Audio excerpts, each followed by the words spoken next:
Hello बच्चों, आज हम अपने वीडियो में लास्ट टाइम में जहाँ तक बताए थे उसके आगे कंटिन्यू करते हैं। नेक्स्ट वीडियो में बताया जा रहा है कि बहिस्रावी ग्रंथियाँ क्या होती हैं, मतलब ग्रंथ के प्रकार में अंतःस्रावी को मैंने डिटेल कर लिया था।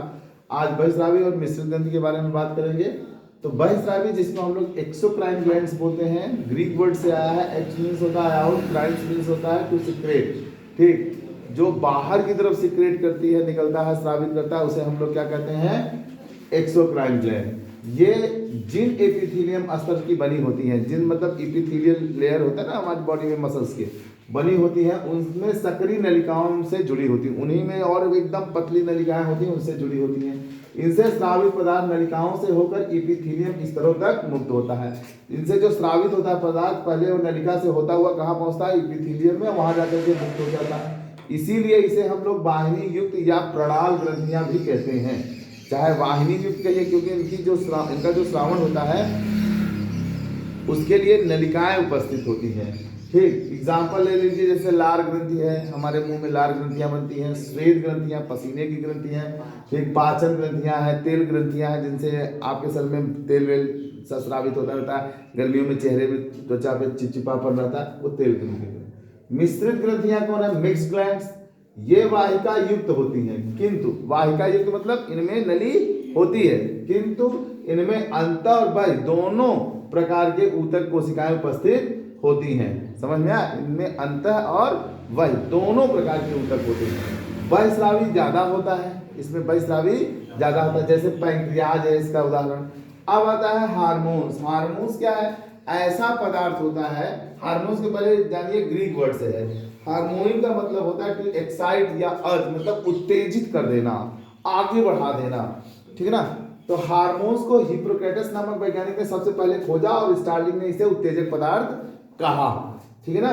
यह एक ऐसा सक्रिय संदेशवाहक पदार्थ है जो किसी वाहक या अंतर उद्दीपन के कारण शरीर के किसी भाग की अंतःस्रावी कोशिकाओं द्वारा स्रावित होकर रुधिर में पहुंचता है और इसकी सूक्ष्म मात्रा किसी भी विशिष्ट भाग की कोशिकाओं को कार्य करने को प्रेरित करती है। मतलब क्या होता है कि बहुत सीधी सी बात कह रहा है एक ऐसा सक्रिय संदेश वाहक है।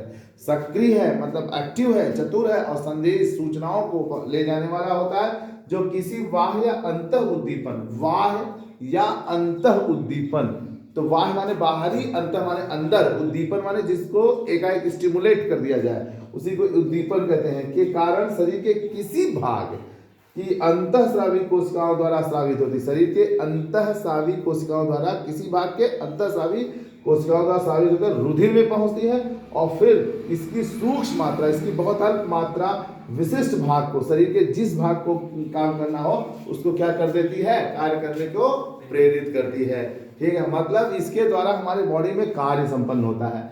अब बात आता है कि बहुत छोटी सी है कि हार्मोन्स क्या होते हैं और एंजाइम क्या होते हैं।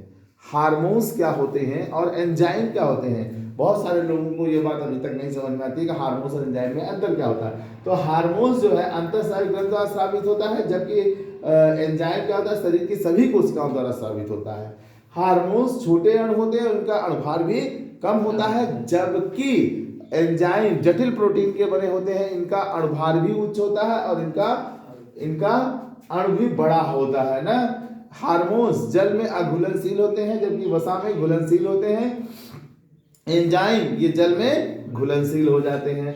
रुधिर द्वारा शरीर में फैलते हैं, ये कोशिकाओं में सीधे जाके डिफ्यूज हो जाते हैं, विसरित हो जाते हैं।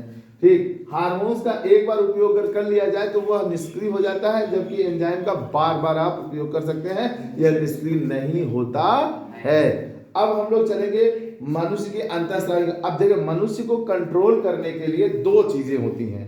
मनुष्य को कंट्रोल करने के लिए हमारी बॉडी में ही कितनी चीजें होती हैं, दो चीजें होती हैं। पहला है आपका कौन सा, तंत्रिका तंत्र। कौन है, तंत्रिका तंत्र। ठीक, नर्वस सिस्टम। और दूसरा कौन है, हार्मोन्स। दूसरा कौन है, हार्मोन्स। तो पहले हम लोग तंत्रिका तंत्र के बारे में पढ़ लेंगे।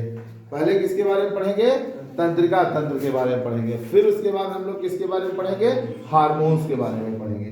तो बस बच्चों, आज के वीडियो में यहीं तक। अगले वीडियो में हम मिलेंगे। आपको पहले हम तंत्रिका तंत्र का परिचय कराएंगे कि मानव में कितने तंत्रिका तंत्र होते हैं, उनके कार्य क्या होते हैं, और फिर उसके आगे कंटिन्यू करेंगे। धन्यवाद।